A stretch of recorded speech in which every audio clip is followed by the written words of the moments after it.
James worked as an EMT, and he had never thought that one day he would need one himself. It was a typical end of the shift for James. It was about 8 in the morning on a clear sunny day when he was driving home from a 24-hour shift. Something jumped from the trees at the side of the road. James swerved to avoid what he realized was not a person, as he had thought, but a deer. James had crossed the road and traveled into a culvert at 55 miles per hour. Hard on the brakes, he impacted a raised driveway and catapulted into the air. He slammed into the airbag as it exploded into his face. His ankle shattered against the brake pedal. Smashing through the rail fence, he sailed over the driveway for about 15 feet. James impacted a grassy area, grill first, and his Camry started tumbling. During the first end-over-end, his entire left side impacted the driver's door. Shattered glass rained down upon him. The second rotation caused the steering wheel to land on his head. During the third rotation, he was so disorientated, he wasn't sure what happened. At some point during this ride wreck, his neck fractured. James's vehicle finally came to rest, right side up, facing towards the road. It was destroyed in the accident. Not one window or the sunroof was intact. The battery was flung 50 feet. The police would later figure the car had rotated 4 times. There was not one undamaged panel. James's upper body was laying across the center console with his head face down in the passenger seat. A few moments later, a family van stopped on the side of the road. The driver saw the skid marks on the asphalt and the bent guardrail and knew immediately that there had been an accident. 15 minutes later, the local air ambulance was at the scene. They were dispatched to transport James in a critical condition to a hospital as fast as possible. The medical professionals were waiting for them and rushed James through to ICU. James didn't remember any of this, of course. This was what he had been told. When the assessment started, he was doing one thing, which meant he had a chance of survival, so was blue-lighted to a specialist hospital about an hour away. It would take James several months before he would regain consciousness, and a week before he could recognize people around him. But what shocked James and his wife the most was how he came back. Before the accident, James was employed as an EMT in a charming small town. He would regularly express his dissatisfaction to his wife about the tedious nature of his job, as it involved copious amounts of paperwork. James yearned for the opportunity to be on the front lines, actively saving lives and attending to emergency calls.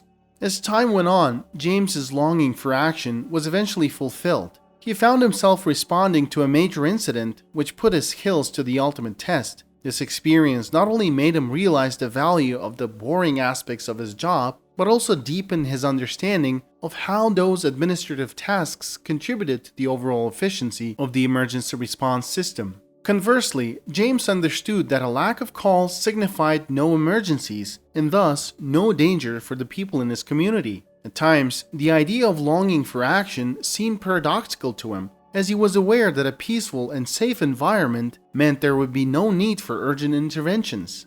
This internal conflict challenged James to reevaluate his perspective on the true purpose and value of his job as an EMT.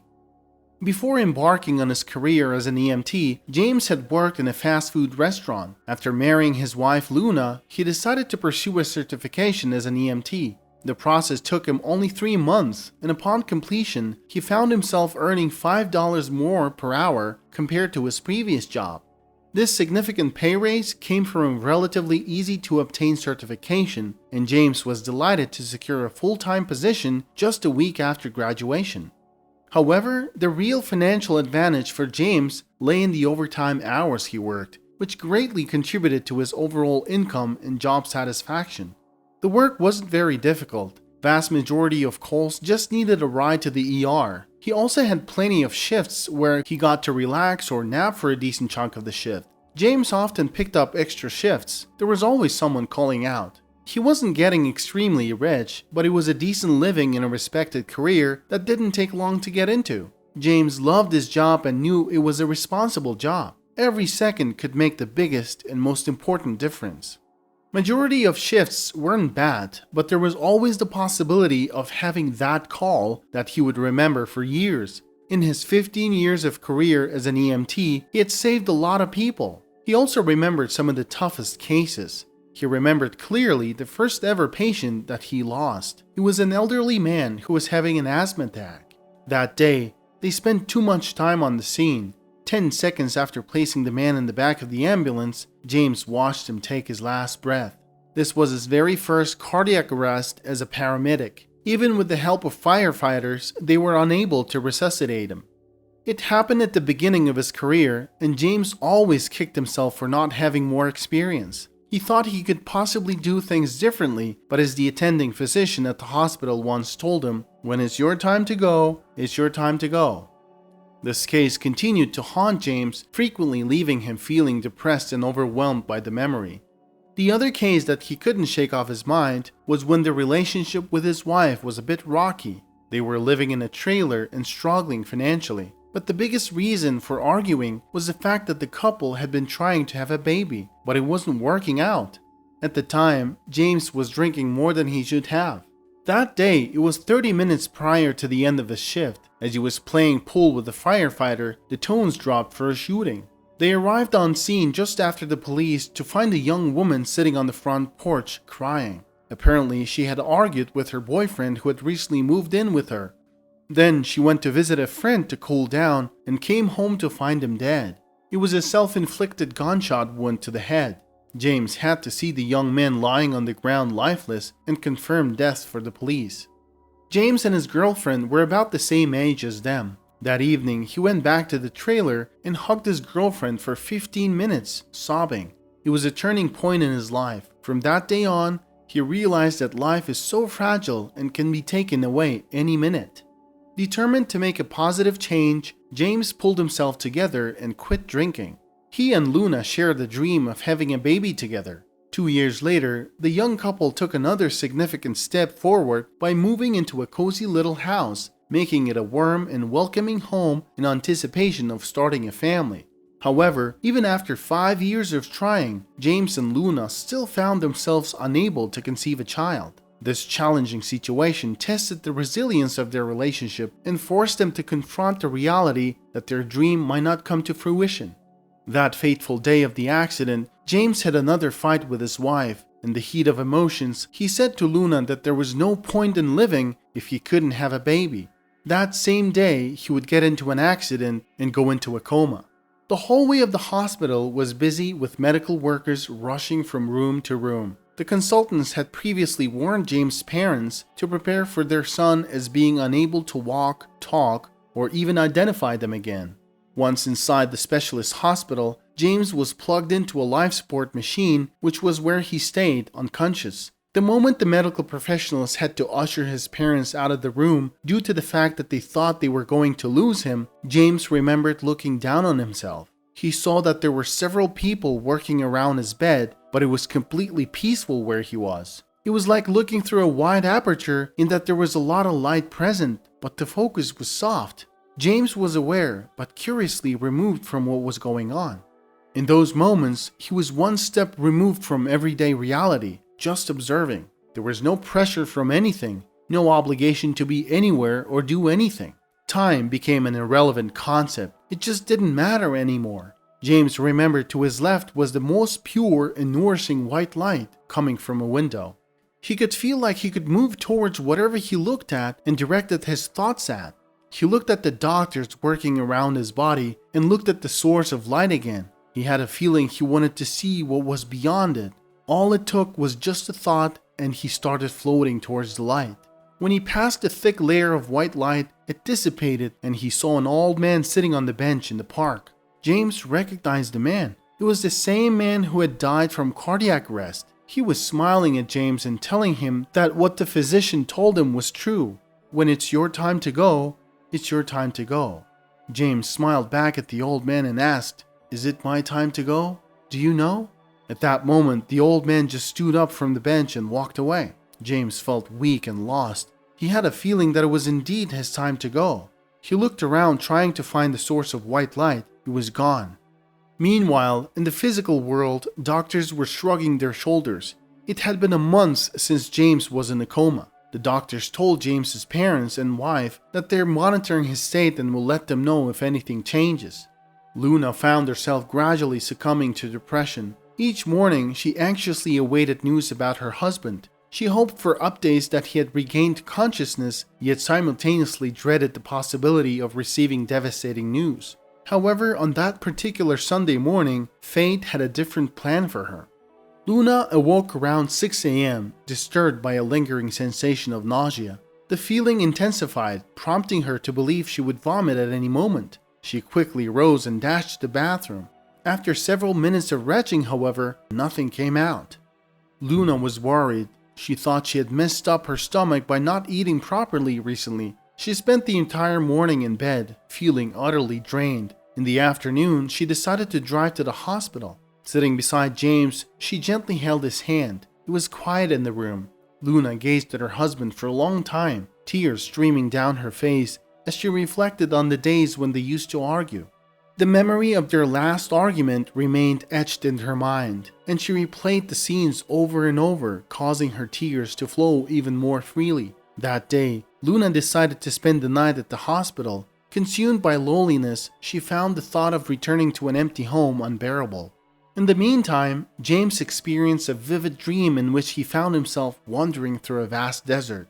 In the distance, he spotted a pond, shimmering like a mirage. Despite feeling as though he had been walking for days, the elusive pond never seemed to get any closer. James yearned to dive into its refreshing waters and quench his seemingly insatiable thirst. At some point, he heard someone say his name. James. James. It's time. The sand beneath him appeared to be sinking into an abyss, while the daylight gradually gave way to darkness. Overwhelmed by his situation, James began to cry. Falling to his knees, he desperately pleaded for help and a way out of the desolate dreamscape that held him captive. Instinctively, he started praying. I've always longed for a child. Whoever's listening, please let me see my child before I'm gone. I just want to catch a glimpse of them. At that moment, everything around him started to turn white again. He didn't know where he was. He started hearing voices again, but this time the voices sounded familiar to him. They were the doctor's voices, and the white light surrounding him was the flashlight directed at his pupils. Next, he heard his wife sobbing as she leaned toward him. James didn't understand why, but he found himself crying too. His wife held something in her hands, and through her tears, he could see a faint smile on her face. The voices and words gradually became clearer to James. Luna was cradling their baby, wrapped snugly in a blanket and attempting to show the infant to James. "Welcome back, honey. Welcome back," she exclaimed through a mix of laughter and tears. "Do you recognize me? I'm your wife, Luna." Her eyes sparkled with emotion as she beamed and cried simultaneously. The room was filled with warmth and happiness, as everyone around them couldn't help but smile at the miraculous reunion. James felt a mixture of surprise and bewilderment. He couldn't immediately recognize the people around him, and he struggled to comprehend his surroundings. His mind was still reeling from the vivid dream, which blurred the line between fantasy and reality. "Hello, darling," Luna said, smiling as she wiped away her tears. Gently, she leaned in and planted a tender kiss on James's forehead, all the while cradling their precious baby in her arms. "Here's your little princess," Luna announced, adjusting the swaddle so James could get a better look.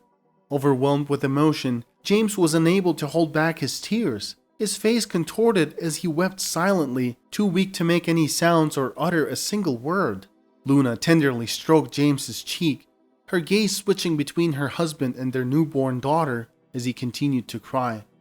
In that moment, James came to the realization that he had been in a coma for a long time. 2 months into his coma, Luna had discovered she was pregnant with their little girl. From that day forward, she had prayed, asking God to grant her wish for their baby to meet her father. Just 3 days prior to James regaining consciousness, Luna had given birth to a healthy and beautiful baby girl, making their reunion even more miraculous and joyous. "Did you see her, babe? Did you see your daughter? Isn't she cute? She looks just like you, babe." Luna was showing the baby to James, who by now was crying tears of happiness. The medical team had been uncertain whether James would ever awaken from his coma. However, his deep-seated desire to see his daughter proved to be a powerful force, ultimately overcoming the coma and allowing him to reunite with his family against all odds. This remarkable recovery testified to the indomitable strength of the human spirit and the unbreakable bond between a parent and the child. "She's so cute, James," Luna was saying. "See, honey? She's healthy and beautiful." The moment of meeting his daughter proved to be the greatest and most surprising gift James could have ever received. He attempted to speak, but his lips failed to form any words. Despite his miraculous awakening, James had a long road ahead of him. The medical team cautioned his loved ones that his recovery would require a great deal of time and effort, spanning several years. The experience of his coma had a profound impact on James, leaving him acutely aware of the fragility of life. His dream remained vivid in his memory, and he recognized the beauty of simplicity. He found value in silence and space, and came to appreciate the deeper connections that exist between all things. He grew grateful for everything he had, cherishing every moment with his family and precious newborn daughter. James's near-death experience had gifted him with a newfound perspective on life, and he vowed to live every day to the fullest, embracing every opportunity to cherish his loved ones and to savor the simple pleasures of life. As he emerged from his coma, James began to view the world through a different lens. The things he once thought were important now appeared embarrassingly insignificant, while the things he had once taken for granted now held immeasurable value. The realization that life could be so fragile had given him a profound appreciation for the present moment and the people he held dear. James resolved to embrace every opportunity to savor life's simple pleasures and to cherish each and every moment with his loved ones.